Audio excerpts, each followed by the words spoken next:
Welcome friend, आपका life maker में एक बार फिर से स्वागत है। आज का हम लोग का टॉपिक होगा वायरस, वाइड, प्रायोन और लाइकेन। क्लास 11th का चैप्टर 2 का लास्ट टॉपिक। आप अगर जिनका 2018 से पहले का बुक होगा उनमें वायरस, वाइड और लाइकेन होगा, लेकिन 18 के बाद से एक और टॉपिक उसमें जुड़ा है प्रायोन का, तो हम लोग वो भी पढ़ेंगे। वायरस, वाइड, लाइकेन और प्रायोन्स, तो सब कुछ हम लोग देखते हैं और स्टार्ट करते हैं वायरस से। जो वायरस है, आजकल तो वायरस का दौर भी है, नाम सुन रहे हैं हम लोग, और एक्चुअली उसी वजह से 6 महीना 7 महीना अब 8 महीना होने वाला, लेकिन 6 महीना पूरी तरह से हर तरह का काम बंद था, लॉकडाउन था, पूरे देश में लॉकडाउन था, और वो वायरस ही था, कोरोना वायरस। तो उसी के बारे में हम लोग कुछ वायरस के बारे में पढ़ते हैं, कोरोना वायरस के बारे में नहीं, वायरस के बारे में पढ़ते हैं। वायरस जो टर्म है, इसका मतलब होता है वेनम, और वेनम या पॉइजनस फ्लूइड, मतलब कि एक जहरीला फ्लूइड।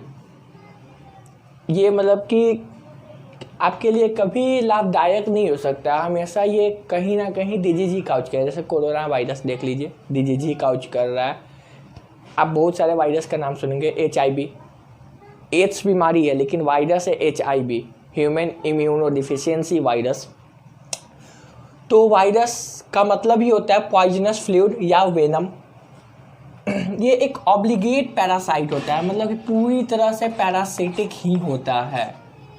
होस्ट ऑर्गेनिज्म पे इनका पूरा लाइफ डिपेंडेंट होता है। यहाँ लाइन लिखा हुआ है, लिविंग इनसाइड होस्ट बॉडी, और होस्ट बॉडी में तो रहते ही हैं, लेकिन होस्ट बॉडी में वही मैकेनिज्म के थ्रू उनका लाइफ भी चलता है, या कह सकते हो कि होस्ट मशीनरी, तो उनके थ्रू इनका लाइफ भी चलता है। अगर हम बात करें तो इनके पास अपना जेनेटिक मटेरियल होता है, अपना सिर्फ और सिर्फ जेनेटिक मटेरियल होता है, और कोटेड होते हैं, ये प्रोटीन कोटेड होते हैं, ठीक है। उसके बारे में आगे हम लोग डिटेल में बात करेंगे। हाँ, और बात एक और कर लिया जाए तो ये नॉन सेलुलर ऑर्गेनाइजेशन होते हैं, यानी इनमें सेल नहीं होता है, और यही कारण है कि वायरस, वाइड, लाइकेन और प्रायोन्स को 5 किंगडम ऑफ क्लासिफिकेशन में कहीं जगह नहीं मिला था। ना ही वो किंगडम मोनिरा के थे, ना ही वो किंगडम प्रोटिस्टा के थे, ना ही वो किंगडम फंजाई के थे, ना ही एनिमेलिया और प्लांटी के थे, क्योंकि वो नॉन सेलुलर हैं। तो भाई जब नॉन सेलुलर हैं तो इनको नॉन लिविंग भी कह सकते हैं हम लोग, ठीक है। तो नॉन लिविंग भी इनको हम कह सकते हैं। तो बात यही आ रहा था कि ये नॉन सेलुलर ऑर्गेनाइजेशन इनका है, यानी इनमें सेल नहीं है, ठीक है। तो विटेकर साहब ने इनको कहीं भी नहीं रखा। 5 जो किंगडम बनाए थे उनमें कहीं इन्होंने उनको जगह ही नहीं दिए, इन चारों को। लेकिन हम लोग देखें कि ये लोग हैं, कहीं ना कहीं अर्थ पे हैं, और इनके साथ होता क्या है, तो एक ये टैक्सोनॉमिक पजल का काम करते हैं।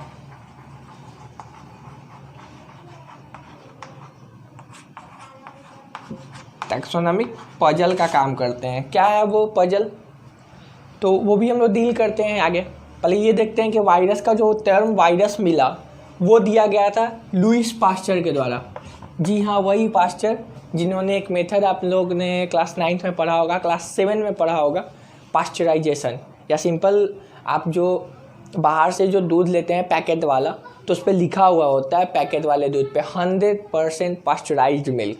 तो वो पास्चराइज क्या है, वो पास्चराइजेशन प्रोसेस क्या है, तो पास्चराइजेशन प्रोसेस दिए थे वो लुईस पास्चर, और वायरस का टर्म भी वायरस देने वाले लुईस पास्चर ही थे। अगर सबसे पहले डिस्कवरी का बात किया जाए कि कौन से डिस्कवर किन्होंने किया था इन्हें, तो DJ इवानोविस्की एक साइंटिस्ट थे जिन्होंने इसको डिस्कवर किया था। वो सबसे पहले जो वायरस को डिस्कवर किए थे वो थे TMV, टोबैको मोज़ाइक वायरस, और उन्होंने ये भी कहा था कि ये बैक्टीरिया से भी छोटे होते हैं। बैक्टीरिया प्रूफ फिल्टर जो आता है, जो बैक्टीरिया को छान कर निकाल लेता है, ये उनसे भी पास हो जा रहे थे, यानी उनसे पास हो जाने का मतलब कि ये उनसे भी छोटे हैं। तो एक्चुअली वो उस समय TMV के बारे में बात कर रहे थे कि TMV को उन्होंने देखा था, ढूंढा था। उसके बाद आए हमारे साइंटिस्ट M.W. वेजरनिक। इन्होंने आइसोलेट किया वायरल फ्लूइड को सबसे पहले और इसका देखते के साथ नाम दे दिया था कॉन्टेजियम वाइवम फ्लूइडियम। इन्होंने इसका नाम दिया था कॉन्टेजियम वाइवम फ्लूइडियम। इसका मतलब क्या होता है? तो कॉन्टेजियम मतलब होता है इन्फेक्शियस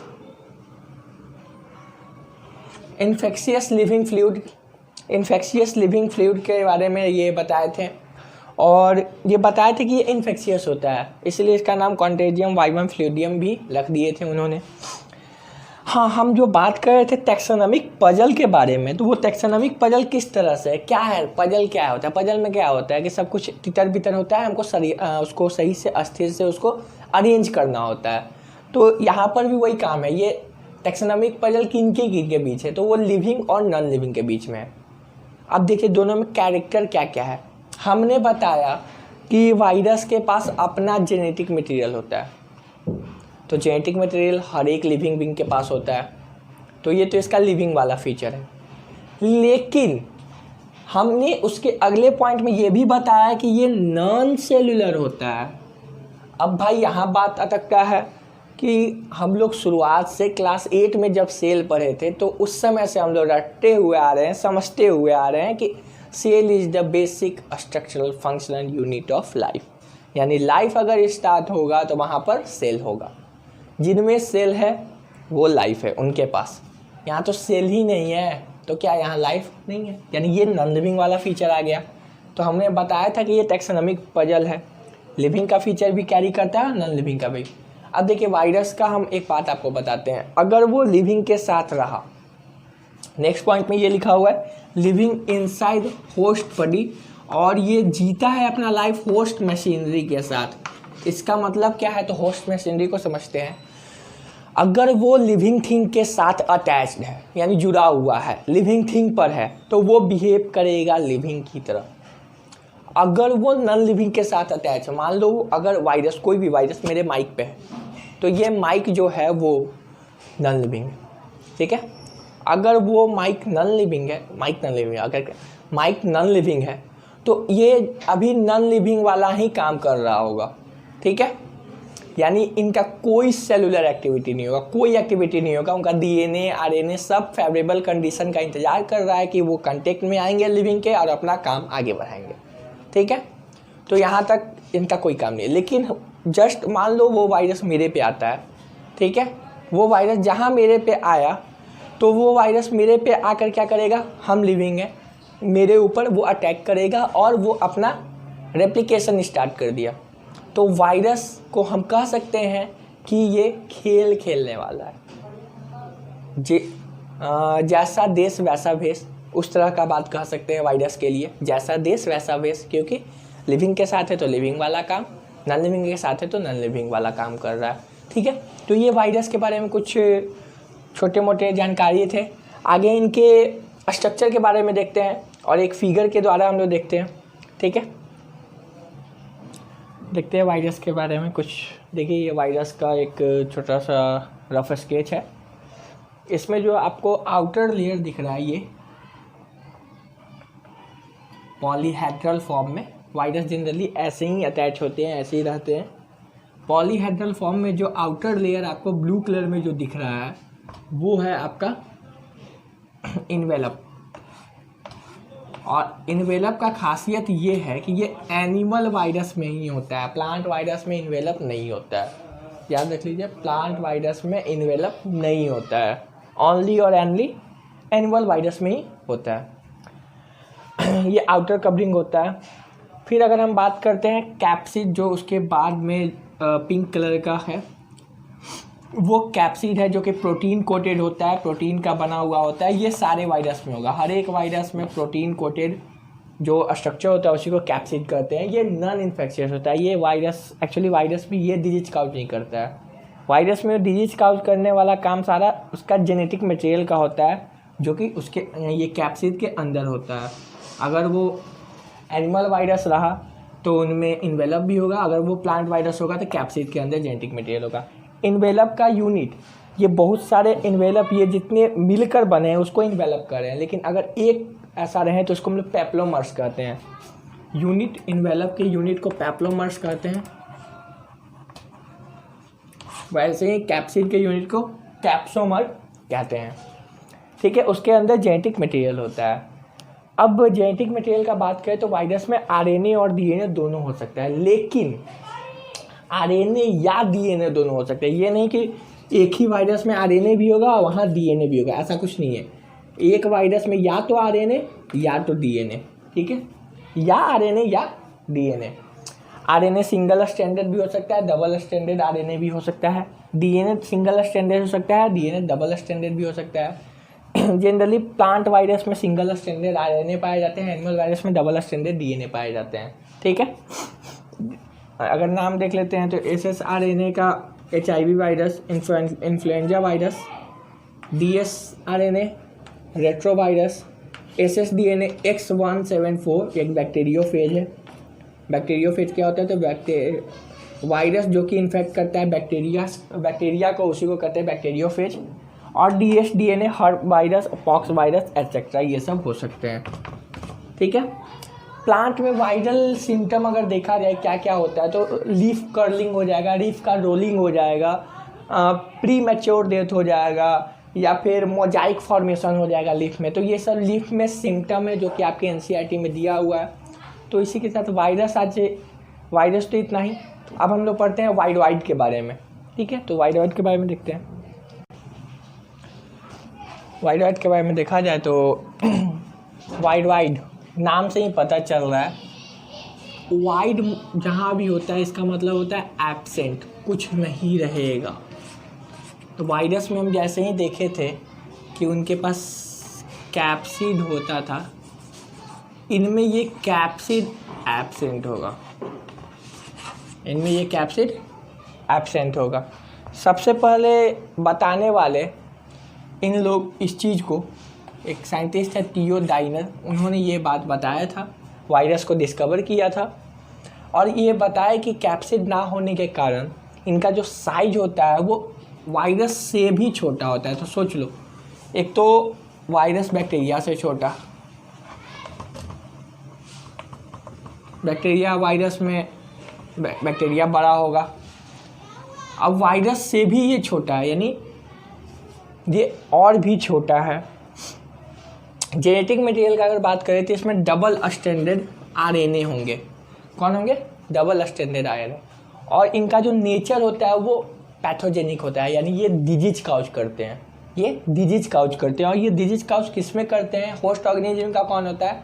तो इनका होस्ट ऑर्गेनिज्म सिर्फ और सिर्फ प्लांट होता है, ना कि ये एनिमल को भी काउज करते हैं, ये सिर्फ और सिर्फ प्लांट को काउज करते हैं डिजीज। ठीक है, कैप्सिड में एब्सेंट होता है। वाइड के बारे में अगर वो कौन कौन सा डिजीज काउज करते हैं तो जनरली आपके NCERT में दिया हुआ है एक नाम, potato spindle tuber disease, potato spindle tuber disease. और एक और याद कर लो, टोमेटो एपिकल स्टंट डिजीज। क्या होता है कि पोटैटो इसमें स्पिंडल शेप का हो जाता है। ठीक है, पोटैटो यहाँ पर स्पिंडल शेप का हो जाता है, टोमेटो के एपिकल पे कुछ चेंज होने लगते हैं। तो ये सब चीज़ बताया गया वाइड के बारे में। अब हम लोग नेक्स्ट पढ़ते हैं प्रायोन्स के बारे में, फिर पढ़ेंगे हम लोग लाइकेंस। देखते हैं हम लोग प्रायोन्स के बारे में, हम लोग देखते हैं। तो प्रायोन्स जो होता है वो प्रोटीनीशियस इन्फेक्शियस बॉडी होता है जिनमें जेनेटिक मटेरियल एब्सेंट होता है। सिर्फ और सिर्फ प्रोटीन कोटेड होगा, यानी सिर्फ और सिर्फ दूसरे वर्ड में बोले तो कैप्सिड इनमें होगा। ठीक है, ये भी नॉन सेलुलर होता है, बाकी वायरस वाइड की तरह इनमें सिर्फ और सिर्फ कैप्सिड होंगे। जेनेटिक मटेरियल एब्सेंट होगा। क्या एब्सेंट होगा? तो जेनेटिक मटेरियल एब्सेंट होगा, जेनेटिक मटेरियल एब्सेंट होगा, नहीं, यानी यहाँ ना कोई DNA होंगे ना कोई RNA होंगे। स्टेनले बी प्रिजनर के द्वारा डिस्कवर किया गया ये प्रायोन्स, और ये न्यूली इंक्लूडेड सिलेबस में हमारे NCERT में है। ये क्वेश्चन पूछा जा सकता है, पूछा गया भी है। ठीक है, अगर होस्ट का बात करें तो जैसे वाइड सिर्फ और सिर्फ प्लांट में डिजीज काउज करता था, इनका भी नेचर वाइड की तरह बल्कि वायरस की तरह पैथोजेनिक ही होता है। और जैसे कि होस्ट में ये सिर्फ और सिर्फ वाइड प्लांट में डिजीज काउच करता था, वैसे ही प्रायोन्स जो है सिर्फ और सिर्फ एनिमल में ही डिजीज काउच करते हैं। वो एनिमल किसी भी तरह के है, आइदर वो ह्यूमन में वो डिजीज काउच करता है। अभी हम बताएं कैप्सिडिन में होंगे वही जेनेटिक मटेरियल एब्सेंट होंगे, क्योंकि वो प्रोटीनियस इन्फेक्शियस बॉडी है, बिना जेनेटिक मटेरियल के यानी आरएनए डीएनए कोई नहीं होगा। डिस्कवर किया गया स्टेनले बी प्रिजनर के द्वारा, होस्ट इनके एनिमल है, नेचर पैथोजेनिक है। डिजीज जो काउच करते हैं, एक है मैड काउ डिजीज, इनमें ये जनरली कैटल में होते हैं, काउ नाम से आपको पता चल रहा हो, कैटल के लिए ये डिजीज है। और लाफिंग डेथ ये ह्यूमन में, जिसको कुरू नाम डिजीज से भी जानते हैं, ह्यूमन में ये laughing death, mad cow disease cattle में। तो ये था हमारे बारे में कुछ प्रायोन्स के बारे में। अगर हम आगे देखें तो एक बचा हमारा टॉपिक लाइकेन के बारे में, तो हम लोग वो देखते हैं, लाइकेन हम लोग देखते हैं।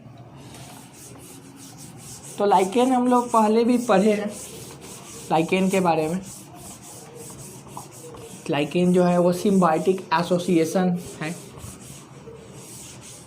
लाइकेन जो है वो सिम्बायोटिक एसोसिएशन है किनके बीच में?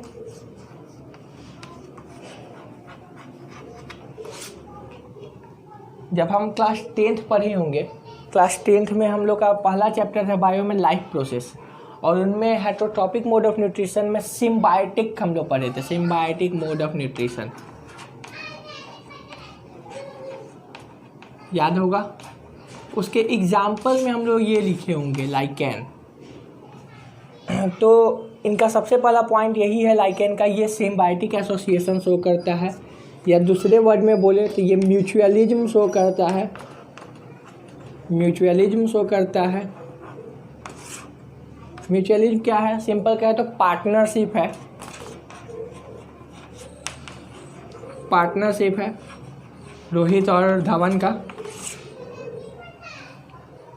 रोहित धवन का पार्टनरशिप क्रिकेट में जैसे है रैना धोनी, धोनी कोहली, वैसे पार्टनरशिप है लाइकेन का। इनमें जो ऑर्गेनिज्म जो पार्टनरशिप करते हैं वो है एल्गी, और एक है हमारे फंजाई। इनको भी 5 किंगडम से दूर रखा गया है। आर.एच. विटेकर इनको भी कोई जगह नहीं दे पाई, इससे कि यहाँ 2 अलग अलग ऑर्गेनिज्म है और ऐसे ये जुड़े हुए होते हैं कि इन दोनों को डिफ्रेंशिएट करना मुश्किल है। अगर आप लाइकेन देख रहे हैं तो उसमें ये नहीं कर सकते हैं कि ये एल्गी है ये फंजाई है, ऐसा नहीं कर सकते, डिफ्रेंशिएट नहीं कर सकते हैं आप, ठीक है। जैसा कि हम लोग जानते हैं एल्गी और fungi, fungi saprophytic mode of nutrition show करता है, algae autotrophic mode of nutrition show करता है, ठीक है। एल्गी प्लांट है, किंगडम प्लांटी में हम लोग पढ़ेंगे इसके बारे में। तो एल्गी याद कर लीजिए autotrophic mode of nutrition show करता है, ये saprophytic mode of nutrition show करता है। एल्गी के बारे में अगर बात करें तो इस लाइकेन में उसको हम लोग बोलते हैं फाइकोबायोंट। फाइकोबायोंट क्यों बोलते हैं? तो फाइकोलॉजी सिंपल याद कर लीजिए, फाइकोलॉजी स्टडी ऑफ एल्गी होता है, बायोंट मतलब होता है लाइफ, इसको बोलते हैं mycobiont. Mycology study of fungi होता है, बायोंट मतलब लाइफ होता है। तो अगर आपसे पूछा जाए क्वेश्चन कि lichen is association of, option दे दे आपको, कोई अलग अलग ऑप्शन दे दे, उसमें एल्गी फंजाई ना देकर माइकोबायोंट और फाइकोबायोंट दे, तो आप चुपचाप उस ऑप्शन को टिक कर दीजिएगा। ये एसोसिएशन है फाइको और माइकोबायोंट्स का। सिम्बायोटिक एसोसिएशन मतलब एक काम हम करेंगे म्यूचुअल पार्टनरशिप में, ठीक है, मतलब कि मेरा भी कुछ काम रहेगा आपका भी कुछ काम रहेगा। जनरली घर में यही होता है, घर में अगर 2 भाई बहन रह रहे हों तो कहेगा कि हम बाज़ार से सब्ज़ी ला देंगे तुम बना देना, हम रोटी बनाएंगे तुम सब्ज़ी बनाना। तो ऐसा कुछ ये जो पार्टनरशिप होता है ये इनके बीच में भी ऐसा ही कुछ है। क्या होता है? तो फंजाई आप जानते हैं कि ये saprophytic mode of nutrition show करता है, तो ये उस इलाका से फूड और शेल्टर के लिए ये रिस्पॉन्सिबल होता है, फाइकोबायोंट शेल्टर के लिए, रहने के लिए, और वही खाना बनाने के लिए एल्गी होगा, ठीक है। एल्गी फंजाई का अगर बात करें तो ये इनके बारे में एक मेन पॉइंट ये भी है कि ये पॉल्यूशन इंडिकेटर होते हैं, CO2 इंडिकेटर होते हैं। अगर पॉल्यूशन कहीं ज़्यादा है तो वहाँ ये ग्रो नहीं करेंगे। अगर जहाँ लाइकेन ग्रो कर रहे हैं समझ लो कि वहाँ पॉल्यूशन नहीं है या कम है। ठीक है, तो पॉल्यूशन इंडिकेटर है लाइकेन। लाइकेन में जहाँ पॉल्यूशन होगा वहाँ ये ग्रो नहीं करेंगे और जहाँ पॉल्यूशन नहीं होगा वहाँ ये ग्रो करेंगे। तो जिस एरिया में लाइकेन दिख रहे हैं समझ लीजिए कि वहाँ पॉल्यूशन नहीं है।